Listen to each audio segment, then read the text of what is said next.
Assalamualaikum warahmatullahi wabarakatuh.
Innal hamdalillah nahmaduhu wa nasta'inuhu wa nastaghfiruh wa na'udzu billahi min shururi anfusina wa min sayyiati a'malina. May yahdihillahu fala mudilla lahu wa may yudlil fala hadiya lahu. Wa ashhadu an la ilaha illallah wahdahu la sharika lahu wa ashhadu anna Muhammadan 'abduhu wa rasuluh. Yaqulu rabbuna tabaraka wa ta'ala: يا أيها الذين آمنوا اتقوا الله حق تقاته ولا تموتن إلا وأنتم مسلمون. يا أيها الناس اتقوا ربكم الذي خلقكم من نفس واحدة وخلق منها زوجها وبث منهما رجالا كثيرا ونساء واتقوا الله الذي تساءلون به والأرحام إن الله كان عليكم رقيبا. يا أيها الذين آمنوا اتقوا الله وقولوا قولا سديدا يصلح لكم أعمالكم ويغفر لكم ذنوبكم ومن يطع الله ورسوله فقد فاز فوزا عظيما. أما بعد فإن أصدق الحديث كتاب الله وخير الهدي هدي محمد صلى الله عليه وسلم وشر الأمور محدثاتها وكل محدثة بدعة وكل بدعة ضلالة وكل ضلالة في النار. Hadirin yang saya hormati sidang Jumat yang berbahagia. Sebentar lagi akan datang bulan suci Ramadan. Dan insya Allah materi yang akan disampaikan pada khutbah kali ini berkenaan tentang hal-hal yang berkaitan atau aktivitas di dalam bulan Ramadan. Hadirin sekalian yang saya hormati, Pembahasan pertama adalah tentang keutamaan puasa. Nabi sallallahu alaihi wasallam bersabda dalam sebuah hadis yang sahih yang diriwayatkan oleh Imam Ahmad dari Jabir radhiyallahu anhu, "As-siyamu junnah yastajinnu bihal 'abdu minan nar." Puasa itu merupakan tameng yang dengannya seorang hamba bertameng dari api neraka. Kemudian keutamaan berikutnya, as-shaumu yudkhilul jannah, bahwa puasa itu dapat memasukkan seorang ke dalam surga. Nabi sallallahu alaihi wasallam pernah ditanya oleh Abu Umamah radhiyallahu anhu, "Ya Rasulullah, dullani ala amalin adkhulu bihil jannah." Tunjukkan kepadaku kepada suatu amalan yang aku dapat masuk ke dalam surga dengan amalan tersebut. Maka Nabi sallallahu alaihi wasallam bersabda, "Alaika bis-shaum la mithlalah." Atasmu untuk berpuasa tidak ada yang sebanding dengannya. Hadirin sekalian, keutamaan berikutnya bahwa Allah Subhanahu wa taala akan membalas pahala orang-orang yang berpuasa tanpa ketentuan, tanpa batas. Berikutnya, keutamaan berikutnya adalah bahwa orang-orang yang berpuasa itu memiliki dua kebahagiaan. Keutamaan yang kelima, bahwa aroma mulut orang yang berpuasa itu lebih wangi di sisi Allah Subhanahu wa taala daripada aroma misik.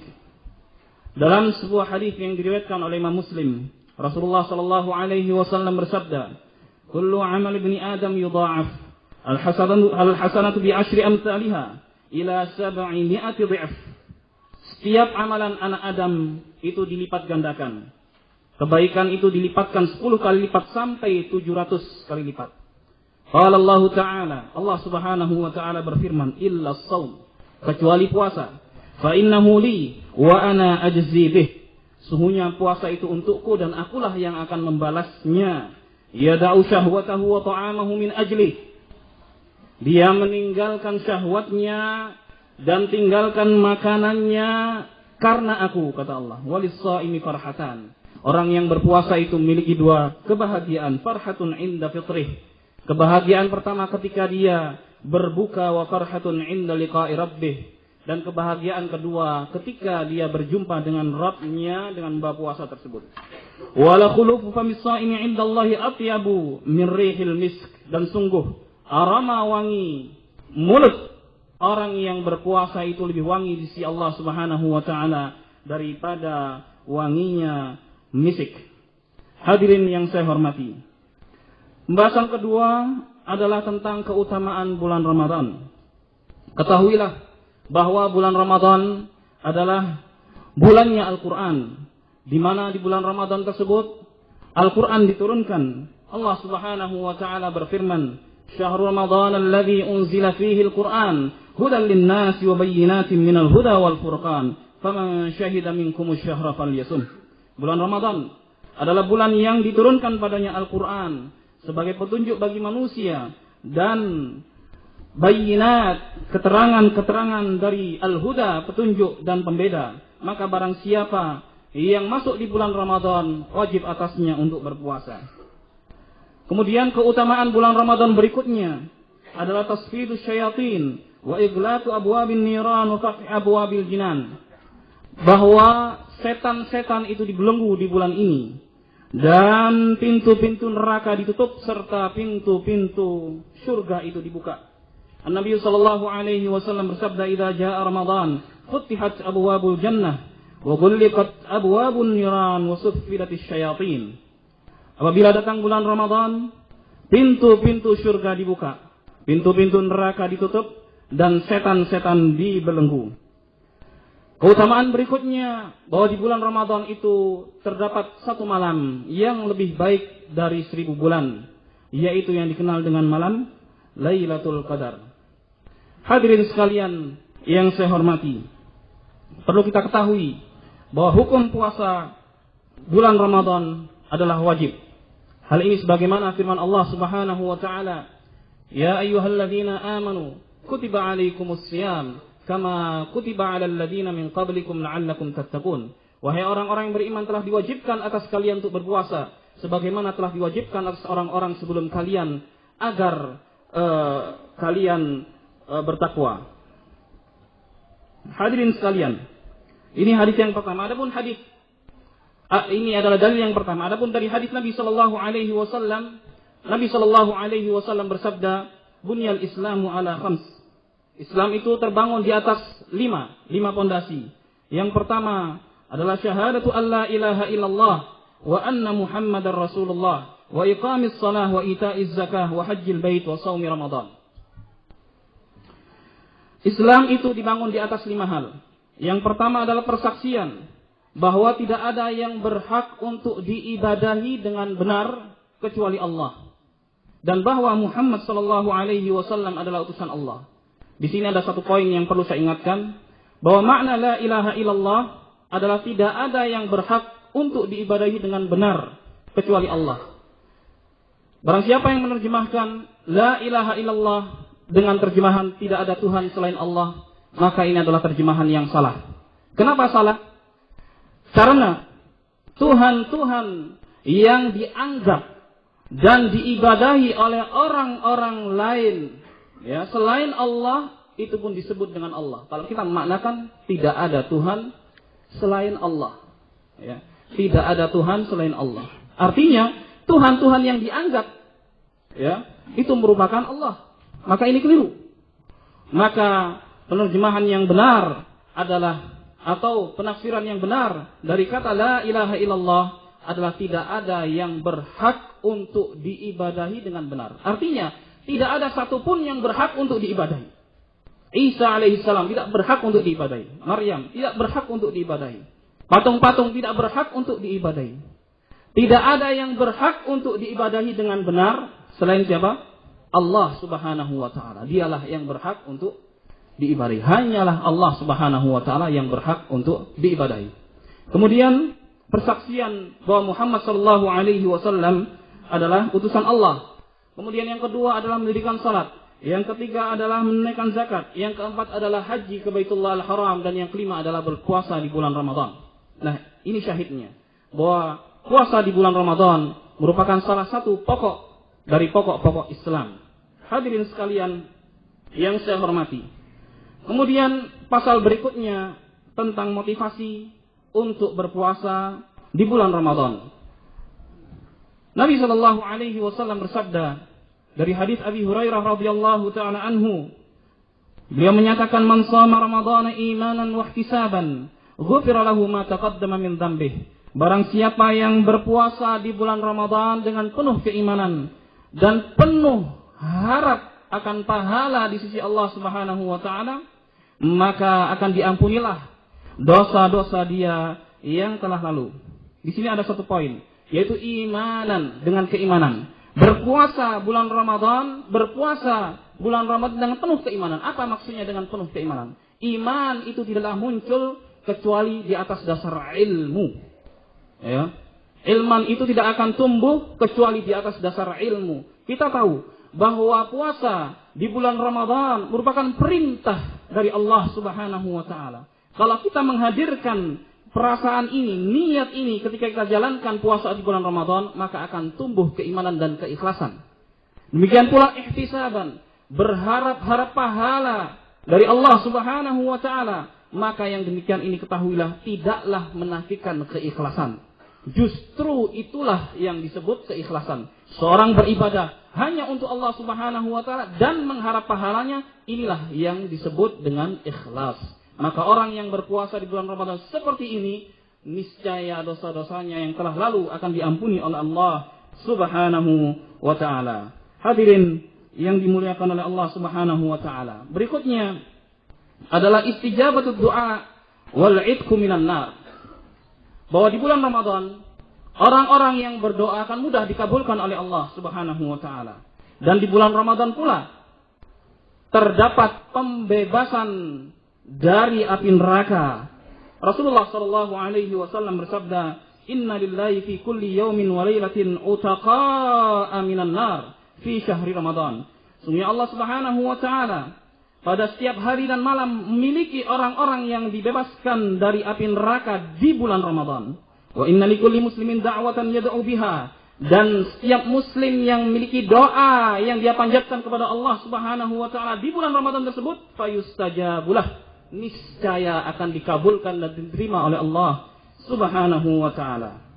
Kemudian pasal berikutnya tentang ancaman bagi orang-orang yang meninggalkan puasa di bulan Ramadan secara sengaja.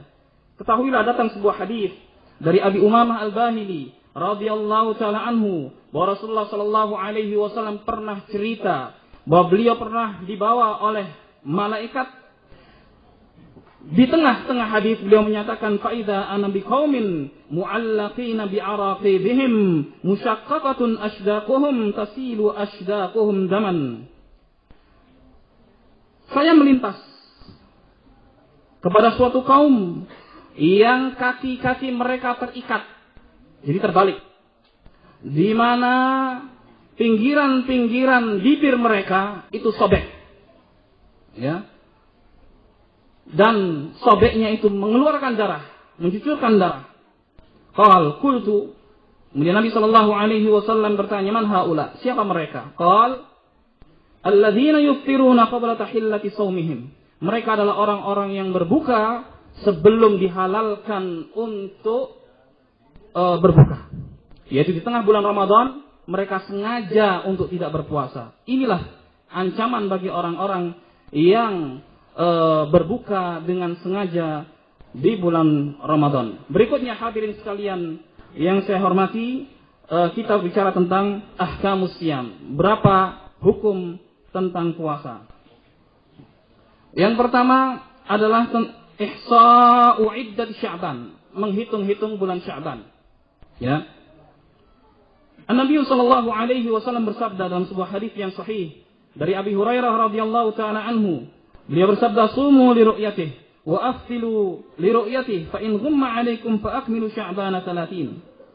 Berpuasalah karena melihat bulan dan berbukalah karena melihat bulan. Apabila bulan itu terhalang oleh kalian, maka sempurnakanlah Sya'ban itu menjadi genap 30 hari. Hadirin sekalian, pada kesempatan ini perlu saya sampaikan bahwa pemerintah kita walillahil hamd telah menugaskan, ya, petugas-petugasnya untuk melakukan ru'yatul hilal, dan hendaknya kita berpegang dengan keputusan mereka, ya, tentang penentuan awal bulan Ramadan ataupun akhir bulan Ramadan. Adapun penentuan bulan Ramadan ataupun akhir bulan Ramadan berdasarkan hisab, maka yang demikian itu merupakan bid'ah. Berdasarkan hadis Nabi sallallahu alaihi wasallam tadi, bahwa yang diperintahkan kepada kita untuk mengawali bulan Ramadan dan mengakhiri bulan Ramadan adalah dengan melihat al-hilal, melihat bulan. Baik, hadirin sekalian yang saya hormati. Berikutnya tentang an-niyah, tentang niat puasa. Pembahasan pertama tentang wujubu tabyitin niyah. Wajibnya berniat untuk puasa di malam hari. Nabi sallallahu alaihi wasallam bersabda dalam sebuah hadis yang sahih, "Man lam yujmi'is siyama qabla al-fajr fala siyamalah." Dalam satu riwayat, "Man lam yubayyitis siyam minal laili fala siyamalah." Barang siapa yang tidak berniat puasa di malam hari, maka tidak ada puasa baginya. Berikutnya adalah waktu puasa. Allah Subhanahu wa taala berfirman, "Wa kulu washrabu hatta yatabayyana lakumul khaytul abyadu minal khaytil aswadi minal fajr." Makanlah dan minumlah sampai jelas bagi kalian benang putih dari benang hitam. Dan yang dimaksud benang putih dari benang hitam, bahwa benang putih adalah datangnya siang dan benang hitam adalah perginya malam, yaitu waktu fajar. Ini awal kali atau awal mula seorang itu berpuasa. Berikutnya, perlu diketahui bahwa fajar itu ada dua. Yang pertama adalah al-kadhib atau fajar kadhib. Yang kedua adalah fajar shadiq. Fajar kadhib itu apa? fajar kadhib, di mana seorang itu masih belum dibolehkan untuk sholat subuh. Dan saat itulah seorang masih diperkenankan untuk makan sahur. Ini fajar kadhib. Tandanya apa? Tandanya adalah warna putih yang memancar ke atas. Ini di antara tanda fajar kadhib. Berikutnya adalah fajar shadiq. Fajar shadiq adalah fajar ketika dia terbit, seorang dihalalkan atau dibolehkan untuk sholat subuh, karena inilah waktu sholat subuh. Dan saat itulah seorang diharamkan dari makan dan meminum. Nah, di antara tanda fajar shadiq adalah warna merah yang merata di ufuk. Ini di antara tanda fajar shadiq. Maka dengan demikian kita ketahui bahwa awal mula seorang berpuasa ketika terbitnya fajar shadiq. Dengan demikian penentuan imsak, ya, pembatasan waktu puasa dimulainya menahan diri. Makna imsak adalah menahan diri, yaitu kurang lebih 10 menit, ya, menjelang adzan subuh. Ini merupakan bid'ah, ya. Kenapa bid'ah? Karena awal mula seorang berpuasa yaitu ketika terbitnya fajar shadiq, yaitu masuknya waktu subuh. Nah, saat itulah manusia masih dibolehkan untuk makan minum sampai terbitnya fajar shadiq. Hadirin sekalian yang dimuliakan Allah Subhanahu wa taala. Berikutnya adalah perintah untuk menyempurnakan puasa sampai malam. Apa definisi malam? An-Nabi sallallahu alaihi wasallam bersabda, "Idza aqbala al-lailu min hahuna wa adbara an-naharu min hahuna wa gharabatis syamsu faqad aftara as-sha'im." Apabila datang malam dari sini dan siang pergi dari sini dan matahari telah tenggelam, maka saat itulah manusia berbuka puasa. Tenggelamnya matahari, yang dimaksud dengan tenggelamnya matahari adalah tenggelamnya bulatan matahari, ya, tenggelamnya bulatan matahari. Saat itulah masuk waktu maghrib. Saat itulah masuk waktu maghrib, dan saat itulah manusia berbuka puasa tanpa harus menunggu datangnya malam. Nah, hadirin sekalian yang saya hormati, berikutnya kita masuk pada pembahasan tentang sahur. Hikmah sahur, Nabi sallallahu alaihi wasallam telah mengutarakan dalam sebuah hadis, "Faslu ma baina siyamina wa siyami ahli kitab aklatus sahar." Pembeda antara puasa kami dengan puasanya ahlul kitab adalah makan sahur. Makan sahur merupakan pembeda antara puasa kita dengan puasanya orang-orang Yahudi maupun orang-orang Nasara. Kemudian di antara keutamaan sahur, bahwa as-sahuru barakah. Sahur itu merupakan keberkatan. An-Nabi sallallahu alaihi wasallam pernah bersabda, ketika beliau makan sahur, beliau mengatakan, "Innaha barakatun a'taakumullahu iyyaha, fala tada'u." Sungguhnya makan sahur itu merupakan keberkatan yang telah Allah Subhanahu wa taala berikan kepada kalian, maka janganlah kalian meninggalkannya. Kemudian keutamaan makan sahur adalah, "Innallaha wa malaikatahu yusalluna 'alal mutasahhirin." Bahwa Allah Subhanahu wa taala dan para malaikatnya bersolawat atas orang-orang yang makan sahur. Salawat Allah kepada makhluknya, artinya Allah sebut-sebut makhluknya tersebut, ya, di hadapan para malaikatnya. Sedangkan salawat para malaikat terhadap orang-orang yang sahur adalah doa dan doa kebaikan kepada orang-orang yang sahur tersebut. Naam, hal ini berdasarkan hadis dari Abi Sa'id Al-Khudri radhiyallahu taala anhu, bahwa Nabi sallallahu alaihi wasallam bersabda, "As-sahuru akhlatu barakah." Bahwa sahur itu merupakan makan yang penuh keberkatan. "Fala tada'uh walau ay yajra'a ahadukum jur'atan mimma." Maka janganlah kalian tinggalkan makan sahur walaupun salah seorang di antara kalian hanya meneguk satu teguk air. Fa innallaha wa malaikatahu yusalluna 'alal mutasahhirin. Karena Allah Subhanahu wa taala dan para malaikatnya bersolawat atas orang-orang yang makan sahur. Berikutnya, apa yang dimakan? Nabi sallallahu alaihi wasallam bersabda, "Ni'mas sahuril mu'min at-tamr." Sebaik-baik makanan sahur orang yang beriman adalah tamr, yaitu buah kurma. Berikutnya tentang takhiruh. tentang penundaan atau pengakhiran makan sahur. Dari Anas ibn Malik radhiyallahu taala anhu, dari Zaid ibn Thabit radhiyallahu taala anhu, bahwa dia berkata, "Tasahharna ma'an Nabi sallallahu alaihi wasallam, thumma qama ila shalah. Qultu kam kana bainal adhan was sahur?" Qala qadra 50 ayah. Kata Zaid ibn Thabit, kami pernah sahur bersama Nabi sallallahu alaihi wasallam. Kemudian beliau bangkit untuk menunaikan salat subuh. Kemudian saya bertanya, yaitu Anas ibn Malik, kam kana bainal adhan was sahur? Berapa lama waktu antara adzan dan sahur? Maka Zaid menjawab, qadra 50 ayat, sekitar 50 ayat. Sekitar 50 ayat adalah kurang lebih 10 menit atau 15 menit. Ini menunjukkan bahwa makan sahur, ya, sebaik-baik sahur adalah dengan mengakhirkannya. Itu kurang lebih 10 menit atau 15 menit dari waktu adzan, saat itulah kita makan sahur. Setelah kita mengetahui tentang keutamaan dan perintah Nabi Shallallahu Alaihi Wasallam tentang makan sahur ini, kita kutip penukilan dari Al-Hafidz Ibnu Hajar tentang hukumnya. Apa hukum makan sahur itu? Al-ijma' ala nadbihi wa istihbabih. Menurut kesepakatan para ulama, hukum makan sahur adalah mustahab ataupun sunnah. Hadirin sekalian yang dimuliakan Allah Subhanahu wa taala.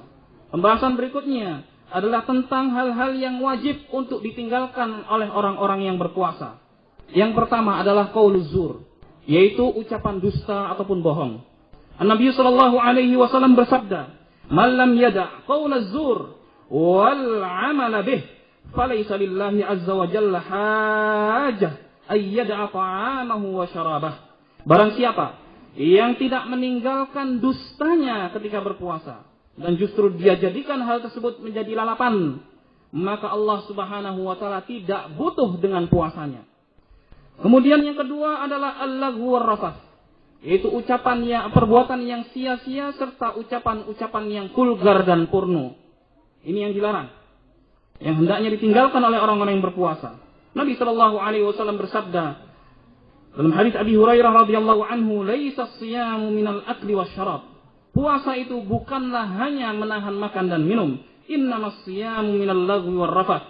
Hanya saja puasa itu juga menahan hal-hal yang sia-sia, perbuatan yang sia-sia dan ucapan-ucapan yang kotor. Fa in sabbaka ahadun aw jahila 'alaik faqul inni sha'im. Apabila ada salah seorang yang mencercamu, mencelamu, mengumpatmu, maka ucapkanlah, sungguhnya saya sedang puasa, sesungguhnya saya sedang berpuasa. Hadirin sekalian, pembahasan berikutnya adalah tentang ma yubahu lis-sha'im fi'luh. Hal-hal yang dibolehkan dilakukan oleh orang-orang yang berpuasa. Yang pertama adalah as-sha'im yusbihu junuban. Itu orang yang berpuasa di pagi harinya dalam keadaan junub. Ya. Mungkin dia berkumpul di malam harinya bersama keluarganya, ya, bersama istrinya, namun dia lupa sehingga bangun di waktu fajar, ya, dalam keadaan junub. Yang demikian ini tidak mengapa.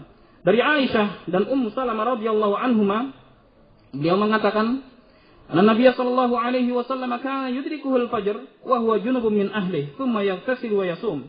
Dahulu Nabi sallallahu alaihi wasallam pernah dalam keadaan junub di waktu fajar. Lalu apa yang beliau lakukan? Langsung beliau mandi dan berpuasa. Nah, berikutnya as-siwak lis-sha'im. Sikat gigi. Ini dibolehkan bagi orang-orang yang berpuasa. Hal ini berdasarkan sabda Nabi sallallahu alaihi wasallam, "Laula an asyqa 'ala ummati la amartuhum bis-siwaki 'inda kulli wudu'."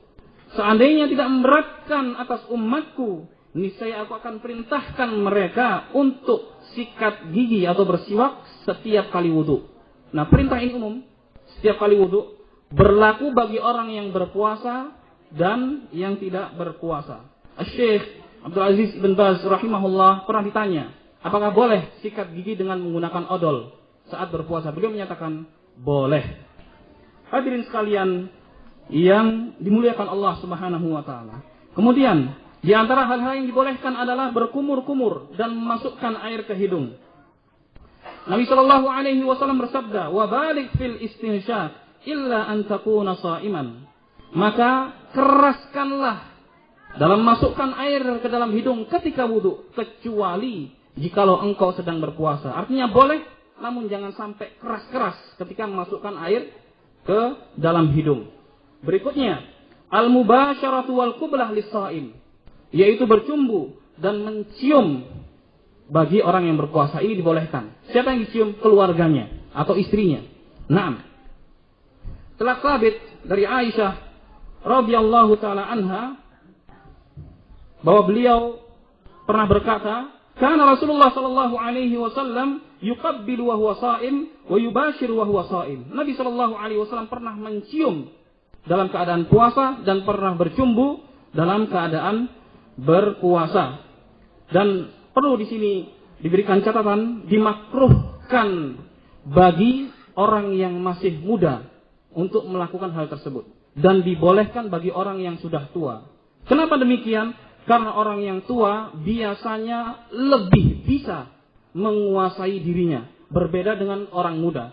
Hal ini berdasarkan hadis Abdullah bin Amr bin Al-As. Beliau berkata, "Kunna inda Nabi sallallahu alaihi wasallam." Saya pernah berada di sisi Nabi sallallahu alaihi wasallam. Kemudian datanglah seorang pemuda. Kemudian dia bertanya, "Ya Rasulullah, uqabbilu ana sha'im." Bolehkah saya mencium dalam keadaan puasa? Nabi sallallahu alaihi wasallam menyatakan tidak boleh. Kemudian datang seorang tua. Kemudian bertanya, "Uqabbilu wa ana sha'im." Bolehkah saya mencium sedangkan saya sedang berpuasa? Nabi sallallahu alaihi wasallam menjawab, "Iya, boleh." Kemudian Abdullah berkata, "Fanadhara ba'duna ila ba'd." Maka kami saling berpandang-pandangan. Para sahabat berpandang-pandangan. Tadi mengatakan tidak, sekarang menyatakan boleh. Kemudian Rasulullah sallallahu alaihi wasallam menyatakan, "Inna syaikha yamliku nafsah." Kalau orang tua itu lebih bisa menguasai dirinya. Lebih bisa menguasai dirinya untuk tidak terjatuh ke dalam hal-hal yang dilarang ketika berpuasa. Hadirin sekalian yang saya hormati, kemudian yang terakhir, yaitu tentang al-iftar, berbuka puasa. Telah lalu bahwa puasa itu diperintahkan sampai tenggelamnya bulatan matahari. Nah, di sini kita diperintahkan untuk bersegera berbuka. Hal ini merupakan kebaikan. Sebagaimana sabda Nabi Shallallahu Alaihi Wasallam, "La yazalun nas bi khairin ma ajjalul fitra." Manusia itu senantiasa di dalam kebaikan selama mereka bersegera di dalam berbuka puasa. Begitu masuk waktu maghrib atau begitu tenggelam bulatan matahari, maka saat itulah segera kita berbuka. Sehingga dalam keadaan demikian manusia akan senantiasa di dalam kebaikan. Nabi Shallallahu Alaihi Wasallam juga bersabda, "La tazalu ummati ala sunnati, ma lam tantazir bi fitrihan nujum." Senantiasa umatku di atas sunnahku selama mereka tidak menunggu-nunggu waktu bukanya datangnya bintang-bintang. Itu segera. Begitu masuk waktu maghrib, ya, sebagai tanda berbuka, segera seorang itu berbuka. Nah, berikutnya di antara keutamaan penyegeraan berbuka bahwa agama ini akan tetap menang. Ya, agama Islam ini akan tetap menang selama manusia menyegerakan berbuka. Hal ini berdasarkan sabda Nabi Shallallahu Alaihi Wasallam, "La yazalud din zahiran ma ajjalan nasul fitra, li'anna al-yahuda wan nasara yuakhirun." Senantiasa agama ini akan terus menang selama manusia bersegera di dalam berbuka. Sebab kaum Yahudi dan Nasara mereka mengakhirkan berbuka puasa. Hadirin sekalian, berikutnya apa yang hendaknya dimakan ketika seseorang itu berbuka? Adalah Nabi Shallallahu Alaihi Wasallam menganjurkan di dalam berbuka untuk makan yang manis-manis. Beliau juga menganjurkan untuk memakan kurma ataupun rutab, kurma basah atau kurma kering. Kemudian diiringi dengan air. Dari Anas bin Malik radhiyallahu anhu dia berkata, "Kana Nabi sallallahu alaihi wasallam yuftiru ala rutabatin qabla ay yusalli." Dahulu Nabi sallallahu alaihi wasallam berbuka dengan beberapa biji kurma basah sebelum beliau sholat. Artinya, ya, berbuka puasa itu sebelum sholat, ya, yaitu bersegera makan beberapa butir kurma, ya. Fa illam yakun rutabat, jikalau tidak ada kurma basah, fatamarat, maka beliau berbuka dengan kurma yang kering. Fa illam yakun tamarat, hasawatin mimma. Kalau tidak ada kurma kering, ya sudah, beliau berbuka dengan beberapa teguk air. Hadirin sekalian, ini mungkin yang bisa sampaikan dalam kesempatan kali ini. Mudah-mudahan apa yang saya sampaikan ini bermanfaat. Aqulu qouli hadza wa astaghfirullah li wa lakum wa lisa'il muslimin innahu huwal ghafurur rahim.